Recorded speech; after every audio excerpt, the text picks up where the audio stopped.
Look, yeah, sounds like we do have this ready to go. We got Samantha Murphy on the left playing Demir Tempo versus Cody. I'm not going to try. I'm going to butcher. Hecht playing Simic Infect, starting with a Once Upon a Time in response to a Thoughtseize. So already we are off to the jump with some free spells that you do not get to see in Modern and in this Simic Infect deck. And Infect got a few pickups with us returning to kind of the Phyrexia plane in Magic recently. We've seen a little bit more now in the form of Toxic instead of Infect specifically, but I think that's done a little bit to invigorate some interest as we take a look. And there is Blighted Agent, Berserk, I think a Daze and some lands.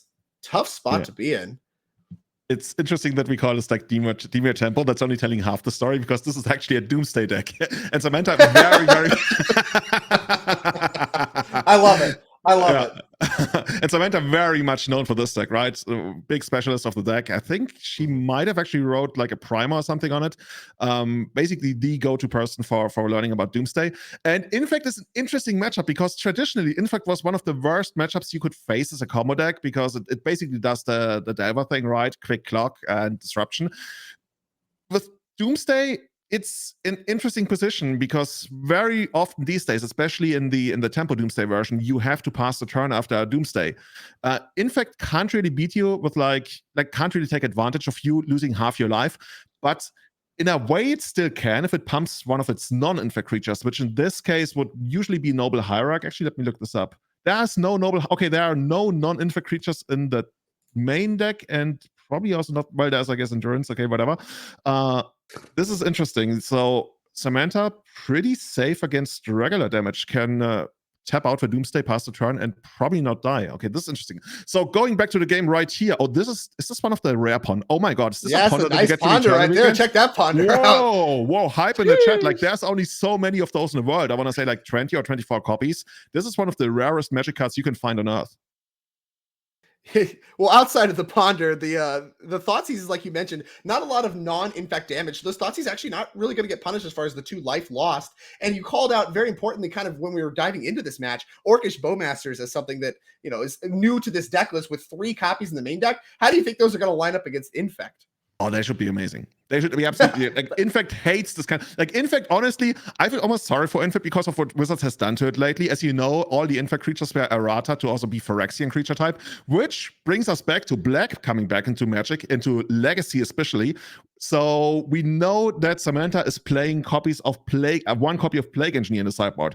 That literally shuts down the entire deck unless you manage to get rid of the Plague Engineer. Now being in the first game, Cody doesn't have to worry about that, but what Cody has to worry about is you want to get a creature down, and I think Cody's probably well aware that Samantha is on Doomsday.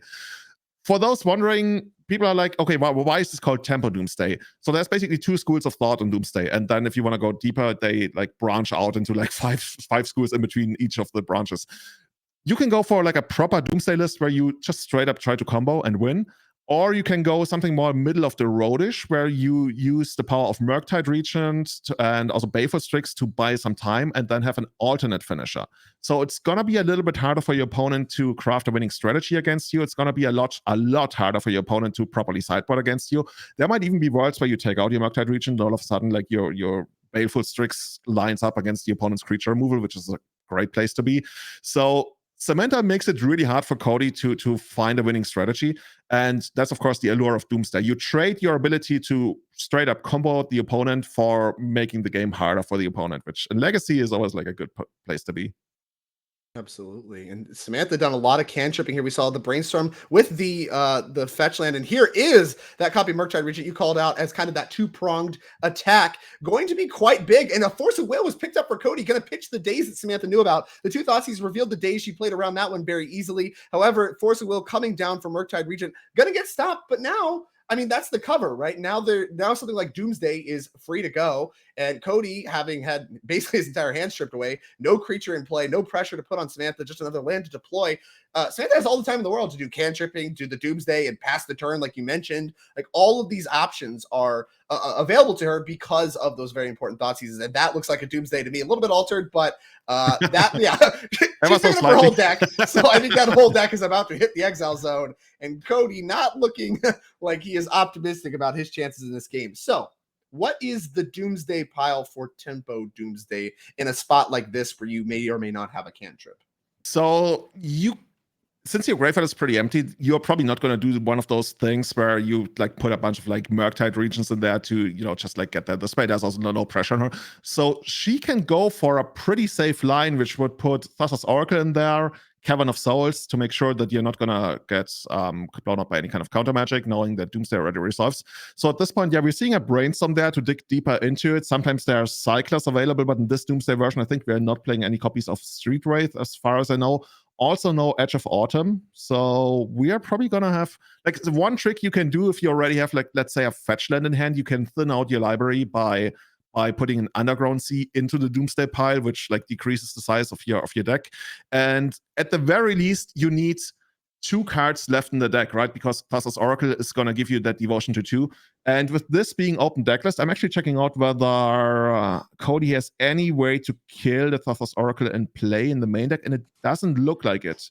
Probably not. In fact, not known for its ability to kill creatures. Yeah. Well, there's sometimes like banned versions that splash for Teferi or Swords to Plowshares, but knowing that this is not the case here, Samantha can really go for a pretty easy line, which probably only involves Cavern, Thassa, maybe, let's say, I don't know, Brainstorm, and just get there this way. She only has to survive this turn, which should be pretty easy, assuming, knowing that there's no haste creatures on. Yeah, there's no haste. I mean, you could do something like a carried call. We haven't seen that in a long time in Legacy. So with no hasty infectors, even if Cody does find an infect creature this turn, Samantha very, very likely to be able to untap and just go for it. Basically, Doomsday known for how difficult it is because, you have to look at all of your options and try to figure out what the kill makes sense. And there's no going back. Once you put your deck down, you're like, these are my 5 cards in this order. You don't get to rewind it back. So you see some players mess it up, but I am pretty confident Samantha, as someone that is, like you mentioned, an expert in her craft, gonna be able to get this one figured out. As Cody going to see exactly what he can do to do anything to disrupt what Samantha could be presenting next turn, breaking this Doomsday pile. Big draw step for Cody. See what he can find. I'm not even sure if there's anything like if you could put the entire deck of Cody into his hand, I'm not sure he could actually win here. This is Maybe you find a Wasteland. I don't know. Wasteland, yeah, Wasteland does only do so much. I mean, Samantha needs to probably resolve some kind of card draw. Yeah, okay. So we're using Baleful Strix to draw into this. And then we need to dig 1 card deeper, which is, this is the Brainstorm. And so would Daze right here stop it? Daze right? Yeah, that's what I'm saying, right? You can fight over the card draw space. You cannot fight over the Thassa's Oracle. So that's the only way to really have a chance. But in order to make that there was work, no Daze. So now Samantha gets to do whatever she wants.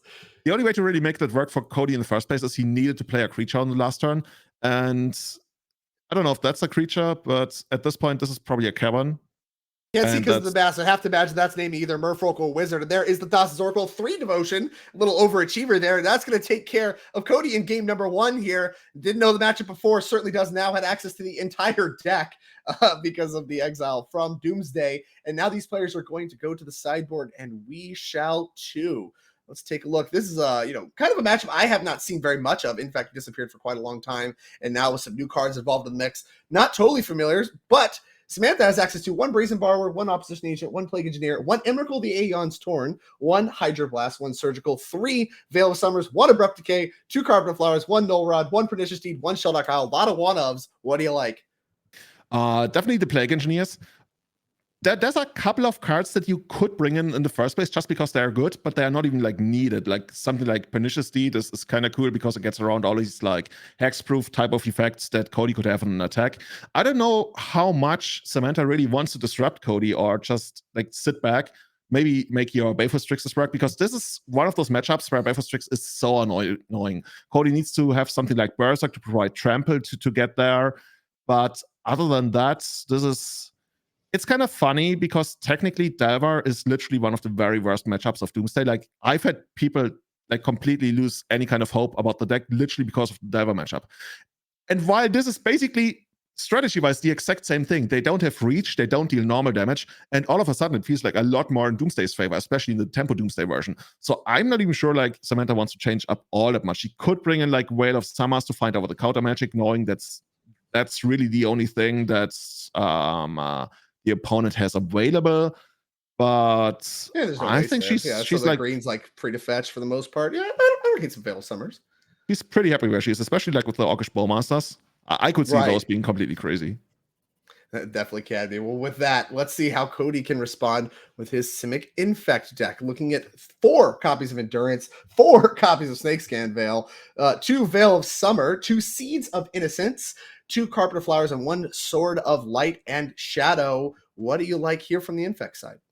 Depends on what Cody like thinks the matchup is gonna go like post sideboard. If he thinks the matchup goes a little bit longer, you can bring in the Carpet of Flowers. They're certainly gonna give you a mana boost. I'm not even sure like you get to use that mana boost all that much, like considering that you're a deck that's very low to the ground, lots of free spells, lots of like 1 or 2 mana spells. So I'm not sure those are gonna come in. The endurances are interesting because they are annoying for Doomsday, but this is tempo Doomsday.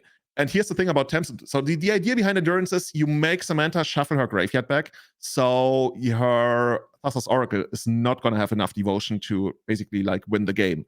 But now tempo Doomsday plays a bunch of blue mana symbols, right? We saw Murktide Regent, we saw Baleful Strix, and that way endurance is it can still work, but it's a little tougher to make work. And I'm actually happy that I'm not in Cody's seat, because we talked about this like during the first game, right? How Samantha playing tempo Doomsday makes crafting a winning strategy all that much harder, because all of a sudden you have to account for 2 angles that the opponent's going to come at you. And I literally can't tell you what the right choice is going to be. I can see bringing in the endurances because they somewhat allow you to go for a very quick kill, but while not even holding up counter magic. So they create a couple of more scenarios where you can win the game with having either counter magic or endurances. But as the game goes somewhat longer and Samantha's able to get some blue mana symbols into play, they lose value rather quickly. Well, I'll tell you one thing. I think Cody's going to be able to figure it out as he kicks this matchup once again with a Once Upon a Time, which could find endurance if he does bring them in. But either way, on the play here, there is an endurance. So we just talked quite a bit about that. That one's going to hit the hand. A little bit worse if it's face up. Now, Samantha knows a little bit more about how to play around it, but does a good job of catching kind of both angles of Murktide Regent and the like Doomsday pile disruption that you mentioned. Besage's the land for turn. Here's a Glistener Elf. And Cody kind of has a 2-pronged attack of his own, right? And here's a Force Pitching Force. All the spells are flying here on turn 1. That was going to pick off the Glistener Elf, and quite a bit of tempo indeed lost for Cody. Losing that turn 1 creature means that no turn 2 kills possible. Samantha choosing to go after the creature instead of going after any kind of like lethal, invigorate, berserk stuff, because then Cody would have access to more mana, a lot of stuff. I think a very wise play from Samantha, assuming she doesn't have anything like in Orcish Bowmasters or whatever, Baleful Strix to go ahead and get it covered, and might have that in the future, right? Yeah, I was going to say, like, Samantha aggressively going for the F, somewhat more uncommon, unless you think your hand can actually, like, play a little bit longer of a game. And that's what I would try to read into her hand. I would guess that she doesn't have any Bowmasters right now, or really she just wants to be safe against, like, a very quick turn 2 kill. Yeah, we're going straight for the creature, which is one of the best plans that you can do against Infect. And now everything, like, strategy-wise ties in again. Like, you killed the first creature, you discarded the second creature, and all of a sudden, like, Cody, he's got some cards to do things. I think we've seen a Daze, we knew about the endurance, but unless he picked something up, we're just going to pass the turn. That's exactly where Samantha is going to be, wants to be. As like every turn that Cody doesn't present any kind of threat, she can eventually just outgrind him, and maybe even just present a Murktide Regent as soon as the next turn. Right, exactly. If Cody does not be proactive about firing off this endurance in order to check that Murktide Regent, it can come down very, very quickly here. But Cody, I think here is very interested in casting that second copy of Once Upon a Time. All these creatures kind of been a little bit disrupted, and of course the first one is the only one that's free, so that's kind of a little bit of the cost of playing 4 copies of them. But here, I mean, it does kind of mask the potential to be, a creature or even a land to cast endurance if that's the angle you want to take. Once Upon a Time worth quite a bit, but a 2 mana cost is quite a bit in this format, as what looks to be a Carpet of Flowers coming down for Samantha. That's going to replace itself on mana, as there is an island on Cody's side of the battlefield. And we are going to cast Once Upon a Time. I assume either Samantha's passed the turn or, whatever. This is in response to the mana. And a Blighted Agent found for Cody. So now we're back online. We have an Infect creature. Yeah, and Blighted Agent being unblockable, certainly very important in case Samantha eventually runs out something like a Baleful Strix, which would be the natural predator to anything else that's Infect can actually master. But Blighted Agent doesn't really care, goes straight to the face. And yeah, Cody at least got a game plan now. I got this creature, and I'm gonna hit you with it like 10 times. We are not sure whether it's gonna work out. Cody will need some more help. I think he's got his hands like Daze, Endurance, and then probably another card that we don't know about, or maybe another land. I don't remember. But Samantha's like, okay, this is fine. This is not gonna kill me very quickly. Even if we pick up Invigorate, right? That's still gonna be how much? 4-turn clock or some 5-turn clock. It's 4-turn clock. Probably it's not going to be the most annoying thing in the world. Is that another? Oh my god! Well, how about Doomsday? How about Doomsday? Okay. What if we just cast Doomsday? Yeah, I mean, well, the Carpet of Flowers makes black thanks to the Tropical Isle being deployed by Cody this turn. That gives Samantha the necessary mana that she needs to cast Doomsday, which is going to resolve. Now we know about the Endurance in Cody's hand. The Once Upon a Time was the green card that was for that, so I don't think we can pitch cast this turn. But theoretically, there's nothing stopping him from just like 3-mana casting it next turn and then disrupting the Doomsday pile a little bit. How much does that play into the potential for Samantha to kill Cody before this Blighted Agent's able to get the job done?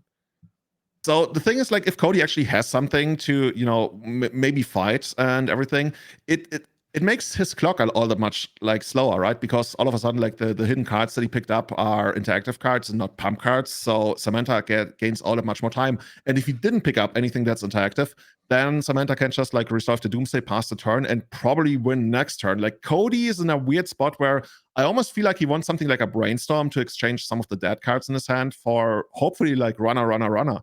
But right now, Samantha very much in the driving seat, and as she's probably done many times, you can build your pile very much in a way that just ignores Endurance. It might come at the cost of like having to pass in like 1 or 2 more times, but with Cody presenting no like threat at all, this is very much doable. And this, this goes back to what we mentioned earlier also. Samantha's going to lose 8 lives. She's going to go down to 7 if the life totals are correct here. Normally, in a position like this, they ever could like threaten to kill you. Like, they burn you out or they have a creature that flips. Cody, not at all. Cody only deals an infect damage. He's not interested in any kind of regular damage. And that's the big like weakness of Infect in this matchup. Cody could pick up the extra. But I mean, like you mentioned as well, the Brainstorm that could hit things like Invigorate, Berserk does also present the ability to just kill off the top with what we have, even though it looks, somewhat modest at the moment. No Infect quite yet. This Infect deck's as powerful as it is, and Cody built it the way he did with 4 copies of Berserk because of that. But here we go. We see a very quick land play. We see an attack with Blighted Agent. And it would not surprise me to see a passing of the turn here, given that he does have an Endurance that he can try to cast if something like a Thassa Oracle does happen. We saw Samantha build up the devotion a little bit with things like a Baleful Strix before. Samantha very quickly drawing, has a plan. Oh, there we go. Engineer is going to be in the mix. Well, that one's going to buy quite a bit of time. As Phyrexian, and there goes Blighted Agent. Honestly, the game might be over on the spot unless Cody finds a way to win with Endurance, because I don't even see anything in the sideboard that can get rid of that Plague Engineer. I think he's planning on forcing that or whatever. I don't think there's any way to even make it happen from here. Normally we see a lot of the Infect decks that aren't as, kind of designed to kill as quickly as possible, play things like White and have Swords to Plowshares in the sideboard, like 4 of them, in order to answer this specific card because it is so lights out. Here we do see Cody. I mean, Samantha's at 7. We have an Endurance. The Plague Engineer has Death Touch, so they would like trade. But I mean, if you could do something like some Invigorate Berserk action, of course, the life gain, you'd have to like hard cast Invigorate. Things get a little bit weird. It's not completely lights out. We know he has an Endurance right now. He's probably just going to want to go ahead and deploy it, although chooses not to. You know what I think? Not under really any pressure. You know what I think? Samantha might actually have chosen the Plague Engineer as the top card of her Doomsday pile, because she has taken a look at the decklist as well. And she knows that Cody literally is cold to this outside of Endurances. And as you mentioned, the Endurance might be able to do it. At some point, it might force the Plague Engineer to start blocking. The big problem, though, is eventually, Samantha's going to go down to her last card. And once again, we could see Cavern of Souls into Thassa's Oracle, and there's literally nothing in Cody's deck that can stop that. One thing I do know is that even with Brainstorm, the Infect deck is not interested in playing its 5th land drop. So a tough spot for Cody, drawing quite so many lands. Does able to clear the Brainstorm. Here's a Brainstorm of Samantha's that's going to go ahead and happen. Of course, once again, she does know about the endurance in Cody's hand, so is going to be able to play around it with something like Thassa Oracle or whatever. But as you mentioned, under no real pressure, thanks to Plague Engineer, which was likely, like you said, the top of the Doomsday pile. Like something that I think a lot of players will easily miss when they're looking at casting Doomsday and whatever, having to pass the turn and stuff. You can just cast Doomsday and plan to play a longer game from there, and just have your last 2 cards be the win and plan to win at that time, but just go find all your really powerful bullets to make sure you don't die and you're covered on every angle, and then win whenever you feel like it, whenever you finally draw those cards. And that's something I think Samantha did a really good job of here, assuming that is what happened. Okay, here's 2 more thoughts. If Samantha really wants to play the long game, she could put another Doomsday into the pile. That's something like we did like 15 years ago, like in the dark ages of Magic. Like we would have Doomsdays and Doomsday piles just to generate more Storm and then eventually Burning Wish for something. She could also, and that's another way to play around Endurance, she could put a Murktide Regent in there, which clears out her graveyard, which all of a sudden makes it so that Endurance doesn't matter as you go for the kill with Thassa Oracle. So she's basically holding all the cards, quite literally, at this point. And Cody is just sitting back, probably ready to flash in the Endurance at some point and try to go to town. But now with Baleful Strix as a blocker that takes out the Endurance, so this is... And here's the Thoughts Oracle, uncountable off of Cavern of Souls. Even if we respond with Endurance here, that puts 3 cards in the deck. Baleful Strix plus Thassa Oracle, that's 3 devotion. So Endurance by itself, not going to be good enough if that's all Cody has. We'll see exactly what he's planning to do. Maybe, I mean, if he has some way to like put something else in the graveyard, what have you, maybe things could get really, really weird. Cody seems to have a plan though, as he very quickly is fetching and taking a look through his deck. Maybe Cody's just like trying to figure out whether there's anything in his deck that he's even drawing to on the next turn, assuming he would get one, which from everything we see on the board right now is probably not going to happen. One of the few ways that you can sometimes try to get the Doomsday deck is if you play something that makes them draw a card. So, you could set it up in a way that you try to kill the Thassa Oracle, which reduces the devotion, at which point they might want to draw some more cards to still make the trigger work. And at that point, you force them to draw a card, and then all of a sudden they die to their Brainstorm. Nothing like that happening here. And with open deck lists, also the threat of that not even being present. So Samantha is like feeling pretty confident in what's going on. She's only playing a single copy of Thassa's Oracle. Sometimes as a failsafe, you can literally just throw in a second one. And yeah, see, we see actually Cody going for the Brainstorm. Cody was taking a look at the deck. It's like, is there even anything I can draw? Should I just concede on the spot? Apparently there's, I guess, a combination of cards. Something. Not sure. Yeah. Whatever. He's going to figure that out, whatever that does look like, but doesn't hurt to cast it, play to your outs, and we're going to see a Brainstorm and see exactly what Cody can put together to answer this uncounterable Thassa's Oracle that is going to have 3 devotion thanks to that Baleful Strix. Now, of course, this game's certainly about resolving that Doomsday into the Plague Engineer, and it was very much about just not having quite enough pressure. It looks like Cody resigned to his fate. Thassa's Oracle is going to enter the battlefield, and that trigger is going to win the game, even around the endurance that Cody had, because 3 cards, 3 devotion, that's a win. And Samantha going to pick it up very quickly here. Orcish Bowmasters, not even needed in the cards. So to me, it seems like, whatever, this configuration Samantha's put together, combined with her expertise, Legacy is a very, very difficult format, was good enough to go ahead and get the job done. So that was round 1 of Legacy. That was our backup feature match from the Modern Finals. There's a little bit of confusion around that. And we will be bringing you round number 2 fairly quickly here in just a few minutes. Before we do cut to a break, though, I want to talk